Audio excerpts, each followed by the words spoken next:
Morning, guys. Um, First off, I want to start with a congratulations to Coquise Washington and the women's basketball team. I just found out they won their opener, which is great, and first game for Coach Washington. So thrilled for them, and also want to wish Coach Pikes and the men's team um, good luck tonight against Columbia and all season long. Excited. Big Rutgers basketball fan, men's and women. So excited for that season to start. So let's talk about our season. Michigan State going on the road, tough Big Ten environment. Weather should be a factor. Starting to get into the pretend weather that we have today and we had all last week. It's going to get real here in a hurry. So it'll be part of the game. Wind, cold, Big Ten football. So from there, answer anything I can. Just with the player in Gavin's situation, this is probably the most adversity he's experienced on a football field in a long time, just because of the level of talent that he's now going up against consistently. I guess, how do you kind of guide a player through this and not getting too discouraged, him getting too discouraged, but also learning from mistakes and things like that, and kind of just keeping him focused on improving? That's a good question. I think it's all process related, right? You stick to the process, almost boringly so. At this stage, if I can read out every single play, if I can run the huddle operation, if I can run the line of scrimmage operation, and stay focused solely on those things, the results will be good because you are very talented. The minute you start looking at the prize, that's when bad things happen. So just stay in the process. He's gifted. That'll take care of itself. How's Noah been through this process with Gavin and taking that kind of secondary role? Noah's been great. He's helped him a lot. He's coached him a lot. Noah's going into coaching as a profession. At least that's what he says he wants to do. He's going to be an excellent coach if that's what he does. He'll be excellent at whatever he does. Very focused young man, very smart. I think I probably should share with you guys the extent. He had a very extensive hand surgery, and it wasn't just hey, let's go in there and tweak this or tweak that. They kind of did a lot, and what comes from that is very frustrating for him because he can release the ball and it feels just like it used to, and other times he can release the ball and why did it do that? And that's all part of coming back from the surgery. But when you're a quarterback, that's a tough place, to not have total control. So is it frustrating for him? Sure it is. But he's been an incredible teammate, worked really hard to help Gavin and help me and help the team and help Coach Nuns. And he's continuing to work to get better. And if we need him, I think he's ready. But he's been just, a captain in the true sense of the word. Before Gavin's injury, he was running the ball a lot more. Just curious about why his carries and that aspect of his game has kind of dropped off a little bit since his injury. Well, I think that's certainly part of it, right? We're trying to make sure that he is able to continue to play, but there is room for that. There's more room for him to run the ball for sure. It seems so simple. Well, just do a run play. Well, every single thing you do with him adds up. And we just have to pick and choose what it is we want to focus on right now with him. And coming off, he's not 100% healthy either. So just because he's able to play doesn't mean that his ankle's healed. It still bothers him. There's times you can see him noticeably limping, but he's gotten through it. So we're trying to probably be a little cautious there, but he's getting better, and I think you'll see more of that as time goes on because he is capable. I don't think Deion Jennings played a snap in the second half. How is he? And Jameer Wright Collins played a lot of snaps in his place. How did you think he performed in that spot? Well, I think first off, Jameer stepped up and did a good job. Deion's been playing very well all season long. I mean, really, someone who has stood out to me as a guy on defense that's playing very well, consistently well. He's got an issue, and we won't know until the end of the week if he's going to be able to go or not. So that'll be, I don't know if it'll be a game time decision, but it could be. The running game the last couple of weeks weeks. How much of that has been a product of just going up against good rush defenses, and how much of that is certain things that maybe the running backs could do a little bit better, or the offensive line? Probably some of both. I think they are two of the top rush defenses in the country, not to mention in the Big Ten. But we have to do a better job. We have to do a better job with our blocking up front. We have to do a better job seeing it and running the play the way that it's designed, and then let your abilities take over.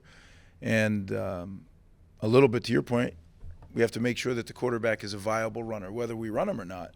You know, he only becomes viable when he runs. They have to believe that he'll run, and so we have to do some of that. So we have to work to get better in the run game, because it's not fair to put that kind of load on a rookie quarterback to carry the game through the air. What do you think the biggest challenges are facing this Michigan State team? I think they're very big up front. They're very physical. They're a traditional Michigan State team. Their linebacker, 23, is just a really good player. He's been playing for a long time. I think he's the glue to that whole group.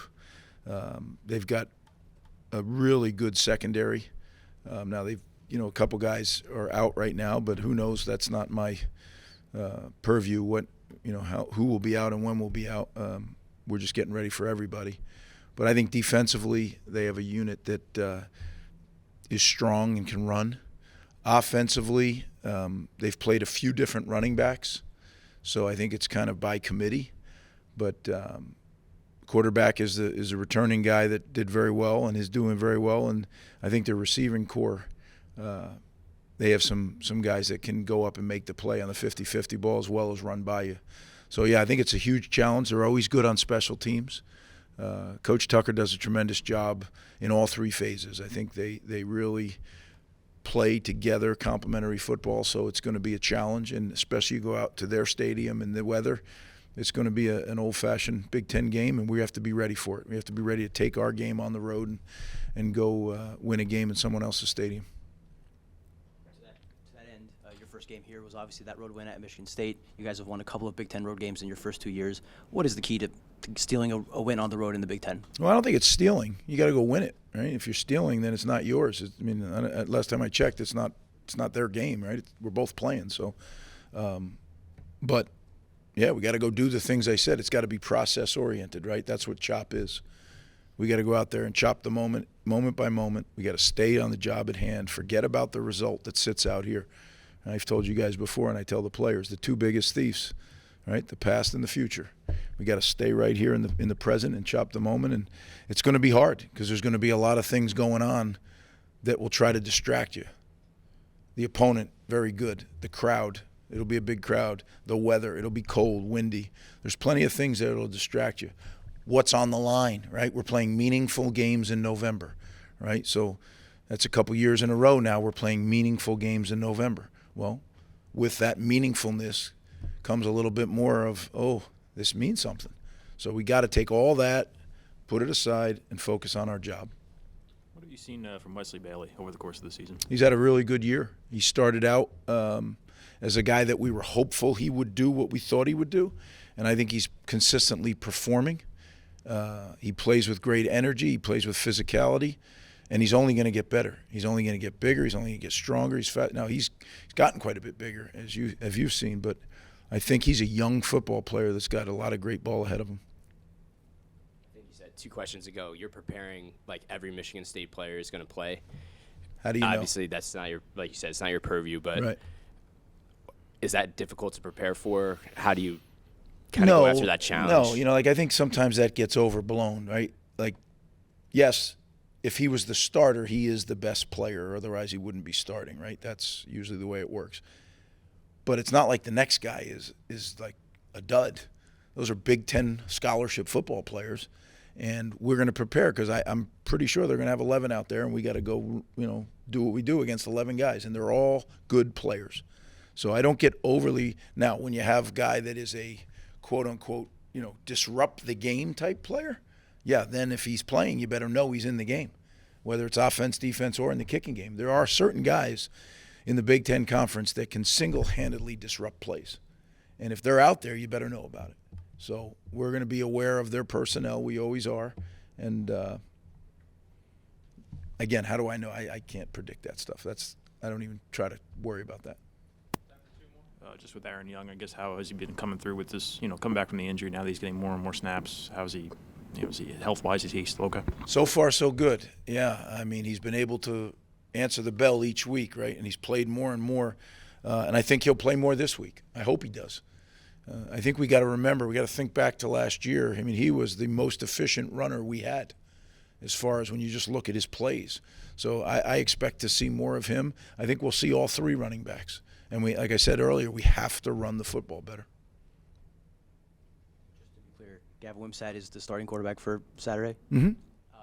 And when you're making that decision to start Gavin, how much does Noah's injury kind of, I don't want to say make the decision easier for you, but obviously he's a bit limited. Did that have any factor in the? Yeah, no, I'm not going to get into all my criteria. Imagine if I started doing that at every decision, right? That would get, not only we'd be here for a long time, but that would expose how I think. And I mean, some might say, well, that'd be a scary thing, but that's okay. Everybody can have their opinion. But, yeah, I'll just leave it at that. I mean, it's Monday, and I'm telling you who the starter is. Isn't that good enough? Yeah. All right. Thanks, guys.